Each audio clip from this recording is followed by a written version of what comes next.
வணக்கம். அன்பார்ந்த வரம் டிவி நேயர்களுக்கு உங்கள் ஜோதிடர் ஜேஎம்எஸ் சந்திரமௌலியின் பதிவு. பாஸ்கர அஸ்ட்ராலஜி சிஸ்டத்தில் நம்ம தொடர்ந்து கோச்சார பலன்களை பார்த்துட்ருக்கோம். ஒரு கிரகமும் நட்சத்திரத்தின் வழியே தான் தன்னுடைய பலனை தருது.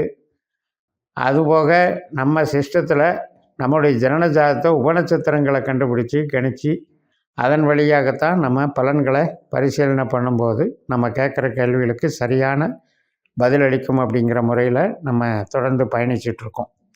இந்த பதிவில் கேது கிரகம் கன்னி ராசியில் சந்திரனுடைய அஸ்த நட்சத்திரத்திலிருந்து அவர் டிசம்பர் 2ஆம் தேதி உத்தர நட்சத்திரம் 4ஆம் பாதத்துக்கு மாறுறாரு.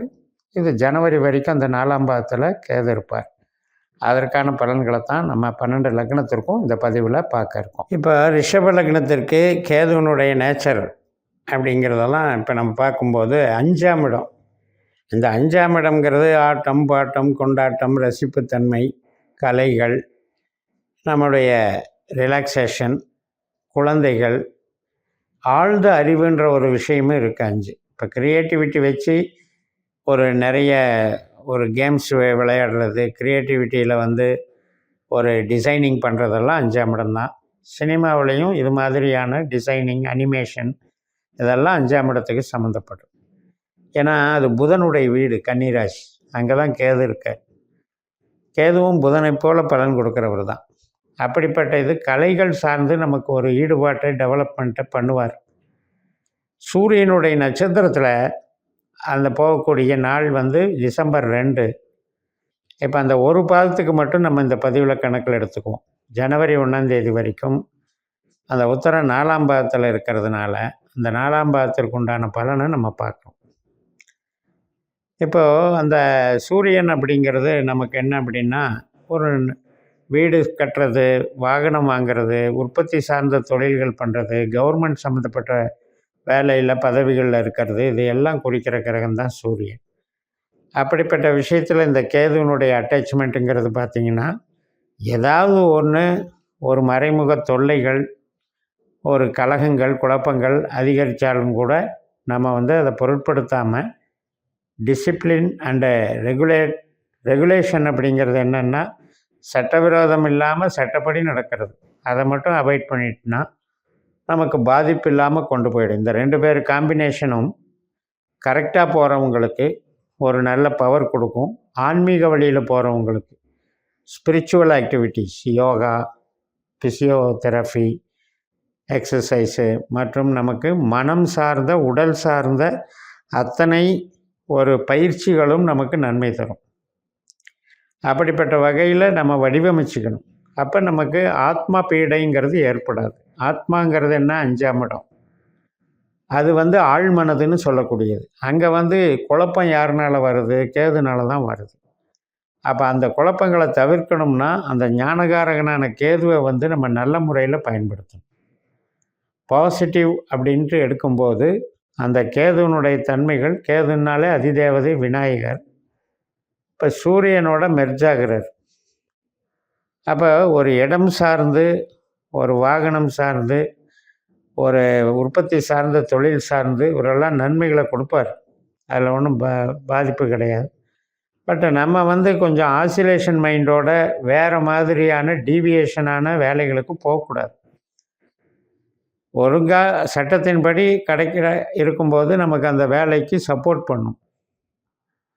ஏன்னா 5ஆம் இடத்துல என்ன பிரச்சனை இருக்குன்னா, சொந்த தொழில் செய்கிறவங்களுக்கு கொஞ்சம் பிரேக் ஆகிறதுக்கு உண்டான பிரச்சனையும் இருக்குது. 10ஆம் இடம் அப்படின்றது நம்ம சொந்த தொழில் கும்பராசி. அந்த கும்பராசிக்கு இது 8ஆம் வீடாக இருக்கிறதுனால நமக்கு கஷ்ட நஷ்டங்கள் தொழிலுக்கு உண்டு. அதாவது உற்பத்தி சார்ந்த தொழிலுக்கு. இப்போ இதே ஐடி லைனில் இருக்கோம், ஒரு சினிமா கலைத்துறையில் இருக்கோம், ஒரு கமிஷன் துறையில் இருக்கோம், மூளை உழைப்பு சார்ந்த அத்தனை தொழில்களுக்கும் இது ஒரு பாதிப்பு கிடையாது. இருந்தாலும் அதனுடைய இயக்கம் வருமானம் கம்மி. இப்போ இந்த பலன்களெல்லாம் நீங்கள் கேதுவனுடைய திசாபுத்தி அந்தரம் நடக்கிறவங்களுக்கு பொருந்தும். அது எந்த ஒரு பலன் நான் போடுறதையுமே நீங்கள் அந்த திசாபுத்தியோட கனெக்ட் பண்ணி பார்த்துக்கோங்க. 9 கிரகமுக்கும் 9 கோச்சாரத்துக்கும் நம்ம பலன்களை சொல்லும்போது உங்களுக்கு எல்லாமே எப்படி ஆக்டிவேட் ஆகும்னு சொல்ல முடியாது. ஏன்னா நமக்கு கேது திசையோ புத்தியோ அந்தரமோ நடக்குதுன்னா அந்த டைமில் இந்த கோச்சாரம் வந்து நம்மளுக்கு சப்போர்ட் பண்ணும். எப்படி சப்போர்ட் பண்ணும்னா, நம்ம ஜனன ஜாதகத்தில் அது நல்ல கேதுவா கெட்ட கேதுவா கொடுப்பினை எப்படி இருக்குது அதையே அதுக்கு சாதகத்தையோ பாதகத்தையோ இது பண்ணும். இப்போ 5ஆம் இடத்துல இருக்கிற கேது சூரியன் மாதிரி வேலை செய்யுதுன்னா, நம்ம பாஸ்கரா அஸ்ட்ராலஜி சிஸ்டத்தில் நம்ம ஜாதகத்தை கணித்து கேது என்ன பாவ உபநட்சத்திரமாக வருது, சூரியன் என்ன பாவ உபநட்சத்திரமாக வருதுன்னு பார்த்துக்கணும். அப்போ இந்த 2 கனெக்டிவிட்டியும் நமக்கு பாசிட்டிவாக இருந்தால் தான் அந்த பாசிட்டிவாக நடக்கும். அது உயிர் பற்றா பாசிட்டிவாக நடக்குதா, பொருள் பற்றா பாசிட்டிவாக நடக்குதாங்கிறதையும் நம்ம பார்த்துக்கணும். உயிர் பற்றா பாசிட்டிவாக நடக்கணும் அப்படின்னா, இப்போ ஆசை, பாசம், நேசம், குழந்தைகள் நலம் மற்றும் நம்ம கலைகள் இது சார்ந்த ஆன்மீகம் சார்ந்த விஷயங்களுக்கெல்லாம் இந்த பாவங்கள் தொடர்புகள் இருந்ததுன்னா கேது நல்ல கேதுன்னு அர்த்தம். 1ஆம் இடம், 3ஆம் இடம், 5ஆம் இடம், 7ஆம் இடம், 9ஆம் இடம், 11ஆம் இடம் அது மாதிரியான பாவ தொடர்புகள் இருக்கும்போது அது நமக்கு ஆக்டிவேட் பண்ணி நல்லா வேலை செய்யும். ஆன்மீகத்துக்கு நல்லாயிருக்கும். அதே 2ஆம் இடம், 4ஆம் இடம், 6ஆம் இடம், 10ஆம் இடம் போன்ற பாவங்கள் வேலை செய்யுது அப்படின்னா தொழில் சார்ந்து அது வந்து நம்முடைய பொருள் பற்றாக இயங்கும்.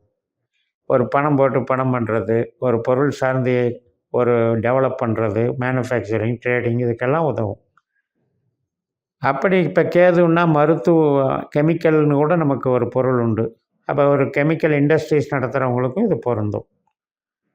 அதே போல் சூரியன் அப்படின்னாலும் மருத்துவ அமைப்பில் இருந்து மருந்து கடைகளில் இருந்து நமக்கு பலவிதமான துறைகள் இருக்குது. இப்போ கவர்மெண்ட் ஆஃபீஸர் கவர்மெண்ட் தொழிலில் எல்லா பதவிகளுமே அது சூரியனுக்கு பொருந்தும். அந்த விதத்தில் கனெக்ட் பண்ணி பார்க்கும் பொழுது நமக்கு 8ஆம் பாவ 12ஆம் பாவ உபநட்சத்திரமாக வரக்கூடாது சூரியனோ கேதுவோ. அப்படி இருக்கும் பொழுது அந்த என்ன பாவத்துக்கு கேது அதிகாரியாக இருக்காரோ அந்த பாவ ரீதியாக அந்த 8, 12 தொடர்பு பாதிக்கும்.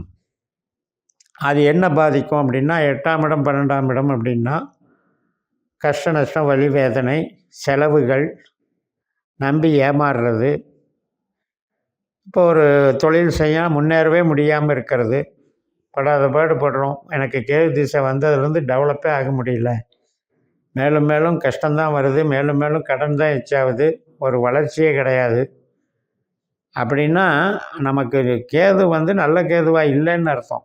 இதே தொழில் ஸ்தான கேதுவாக நமக்கு அமைஞ்சு கேது திசை நடக்கிறவங்களும் உண்டு. அவங்களுக்கு கேது திசை டெவலப் பண்ணி விட்டுட்ருக்கும். இப்போ நான் இந்த பதிவில் சொல்ல விரும்புகிறது 5ஆம் இடத்துல கேது சம்மந்தப்பட்டிருக்கிறதுனால உற்பத்தி சார்ந்த தொழிலுக்கு சப்போர்ட் பண்ணாது. அதே நேரத்தில் நமக்கு 8, 12 இல்லாமல் இருக்கணும். நம்ம ஜனனஜாதத்தில் 8ஆம் பாவ 12ஆம் பாவ தொடர்பு இல்லாமல் கேது இருந்தாருன்னா இந்த காலகட்டம் நமக்கு நார்மலாக கொண்டு போகும். இப்போது இந்த சூரியனுடைய 4ஆம் பாதம் உத்தர 4ஆம் பாதங்கிறது மீன நவாம்சத்தை குறிக்குது. அதனால் ஒரு ஆழ் மனதில் ஒரு நம்ம ஆராய்ச்சி மனப்பான்மையை வச்சு ஒரு ஆன்மீக ரீதியில் தேடுறது, ஆன்மீக பாதை தத்துவ விசாரம் செய்கிறது, இதுக்கு ஆக்டிவேஷன் ஆகும். சில பேர்களுக்கு அது கண்டுபிடிப்புகளுக்கு கூட உதவும். மீனம் அப்படிங்கிறதே ஒரு எண்ட் பாயிண்ட் என்னென்ன தேடுதல் உடைய ராசி. அப்போ அது சம்மந்தப்படும் பொழுது அதற்கான அமைப்பு கிடைக்கும். இப்போ வேலையில் பார்த்திங்கன்னா கலை சார்ந்த வேலைகள் மிக சிறப்பாக இருக்கும். பேச்சினால் சம்பாதிக்கிறது, வாய் பேச்சினால் சம்பாதிக்கிறது அதுக்கும் மிக சிறப்பாக இருக்கும். அதனால் இந்த காலகட்டத்தை சிறப்பாக பயன்படுத்தலாம், நல்லாயிருக்கும். ஒரே கண்டிஷன், நம்ம எந்த பதிவுகள் போட்டாலும் அந்த கெடுதலான பலன்கள் அப்படிங்கிறது கெட்ட பாவத்தில் சம்மந்தப்பட்டாலும் 8ஆம் இடம் 12ஆம் இடம் சம்மந்தப்பட்டாலும் சொல்லுவதுண்டு. நம்ம சிஸ்டத்தில் கணித்து பார்க்கும்போது 8, 12 பாவத்திற்கு எந்த கிரகம் என்பது நம்ம லைஃப் லாங் நமக்கு அது வருதுன்னு நம்ம பார்த்து வச்சுக்கிட்டோம்னா அந்த கிரகம் கோச்சாரத்தில் நமக்கு தீமை செய்யுங்கிற பாயிண்ட்டையும் எடுத்துக்கணும். இப்போ கேதுவனுடைய நட்சத்திரத்தில் ஒவ்வொரு கிரகமாக பாஸ் ஆகிட்டுருக்கு இல்லையா, அது சார்ந்த நன்மைகளும் நமக்கு நடக்கும். இப்படியே டீப்பாக நம்ம பார்க்க நம்ம கேள்விகளுக்கு அது நம்ம இந்த சிஸ்டம் வந்து நல்ல பதில்களை கொடுக்கும்னு சொல்லி நிறைவு செய்கிறேன். இந்த சேனலை சப்ஸ்கிரைப் பண்ணி ஷேர் பண்ணுங்கள். உங்கள் தனிப்பட்ட ஜாதக பலாபலன்களை என்னுடைய வாட்ஸ்அப் நம்பரில் தொடர்பு கொண்டு பலன் பெறுங்கள். உங்களிடமிருந்து விடைபெறுகிறேன். உங்கள் JMS. நன்றி, வணக்கம்.